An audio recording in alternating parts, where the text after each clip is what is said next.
श्रीराम जय जय राम. आपल्याला जीवनातील ध्येयाचा विसर पडल्यामुळे संत आपल्याला जागे करतात. प्रत्यक्ष विषयापेक्षा विषयी माणसाची संगत फार वाईट असते. हे ज्याप्रमाणे संसारात तसेच परमार्थातही लागू आहे. संगतीचा परिणाम नेहमी मनावर होतो, म्हणून चांगल्या विचाराच्या माणसाशी संगत धरावी. चांगले वाईट हे नेहमी आपल्यावरूनच ओळखावे. स्वतःला सुधारण्याऐवजी आपण जगाची सुधारणा करायला जातो, हेच आपले चुकते. जगात संत असतील असे पुष्कळांना वाटतच नाही. आपल्याला आपल्या ध्येयाचा विसर पडला, परंतु संतांनी आपल्याला जागे केले. चुकीची वाट चालत असताना अरे तू वाट चुकलास अशी जागृती संतांनी आपल्याला दिली. नंतर जिकडे पाठ होती तिकडे आपण तोंड केले आणि पुन्हा चालू लागलो तर आपण योग्य स्थळी जाऊ. संत आनंदरूप झाल्यावर स्वस्थ बसत नाहीत. ते ज्या लीला करतात त्या जगाच्या कल्याणासाठी असतात. खेळ खेळत असताना ते आपल्या मूळच्या आनंदातच असतात. ते स्वस्थ बसलेले दिसले तरी जगाचे कल्याण करीतच असतात. आपण धडपड करून फुकट मरतो, त्यापेक्षा ते स्वस्थ बसून जिवंत राहतात, हे केव्हाही चांगलेच होय.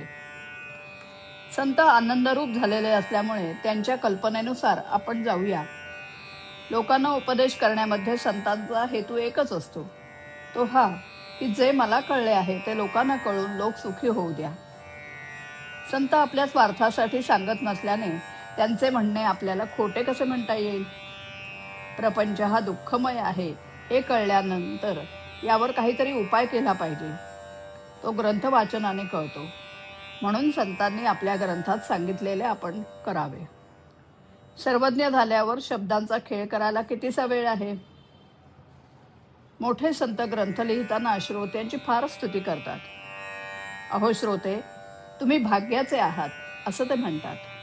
जो खरा भाग्याचा आहे त्याला पोथी ऐकायची जरुरीच नाही.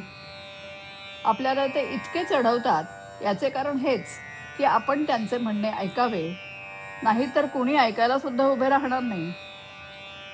ज्या संतांचा ग्रंथ आपण वाचतो त्यांच्या कृपे वाचून तो नीट समजणार नाही, परंतु आपल्यावर कृपा करायला संतांना ग्रंथाचीच जरुरी असते असं मात्र नव्हे. ज्यांच्यावर त्यांची कृपा आहे त्याला काही विद्वत्ता नसताना देखील त्या ग्रंथाचा बरोबर अर्थ अगदी स्वाभाविकपणे कळेल. विद्वान हा कल्पनेने सत्य स्वरूपाचे वर्णन करतो, पण संत मात्र निश्चयाने, खात्रीने आणि अनुभवाने ते रूप काय आहे हे सांगतात. जे देहात दिसले पण देहात राहिले नाही तेच संतच होय. संताची आज्ञा पालन करणे म्हणजे संत सेवाच होय. सत्पुरुषांच्या वचनावर विश्वास ठेवून त्याप्रमाणे वृत्ती बनवणे हा खरा सत्समागम आहे.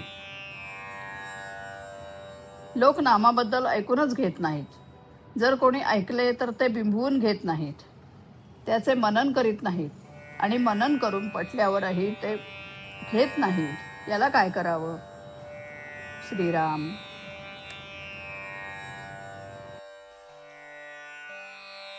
ऋणी असावे यासाठी संत जागे करताती. ऋणी असावे यासाठी संत जागे करताती. त्यांची तळमळ क्षाळीत सेमळ, त्यांची तळमळ क्षाळीत सेमळ. चुकल्या पथिका मधुर बोलुनी पथावरी आणती. ऋणी असावे त्यासाठी संत जागे करताती. त्यांच्या लीला जगतरण्याला, त्यांच्या लीला जगतरण्याला. स्वार्थाचा लवलेश न चित्ती ते तर शुद्धमती. संत जागे करताती.